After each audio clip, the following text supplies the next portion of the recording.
សួស្តីមិត្តភក្តិទាំងអស់នៅក្នុងបណ្ដាញសង្គម YouTube របស់គ្នាថ្ងៃនេះខ្ញុំនឹងធ្វើការចែករំលែកក៏ដូចជាបទពិសោធន៍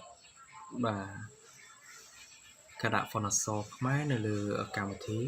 បាទ PhotoShop ផងដែរអូខេចឹងហើយយើងមកធ្វើការបាទទស្សនាអស់គ្នាបាទលោកអ្នកចូល edit ហើយយកពាក្យថា preference ហើយយកពាក្យថា type បន្ទាប់មកយើងយកពាក្យថា middle បាទហើយយើងធ្វើការ OK ទៅហើយយើងបិទកម្មវិធី PhotoShop ម្ដងទៀតហើយយើងនឹងធ្វើការបើកម្ដងទៀតដើម្បីឲ្យវាស្គាល់ជាមួយនឹង PhotoShop ផងដែរអញ្ចឹងសម្រាប់មិត្តភ័ក្តិគឺគាត់អាចបាត់ដំឡើងដល់ខ្លួនឯងផងដែរហើយបើសិនជាមិនឆ្ងល់បាទអាចសួរបានបើយើងអាចចូលពាក្យយើងអាចបង្កើត layer មួយបាទហើយយើងធ្វើការវាយអក្សរខ្មែរចូលផងដែរបាទ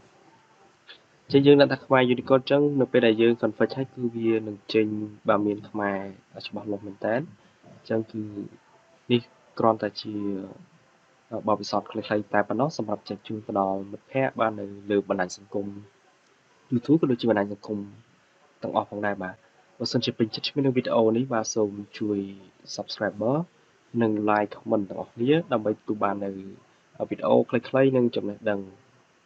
ល្អៗផងដែរបាទសូមអរគុណសូមជម្រាបលាបាទសង្ឃឹមថាមិត្តភក្តិនៅលើបណ្ដាញសង្គមទាំងអស់គ្នានឹងធ្វើការអនុវត្តទៅលើជំនាញថ្មីៗអំពីខ្ញុំបង្ហាញ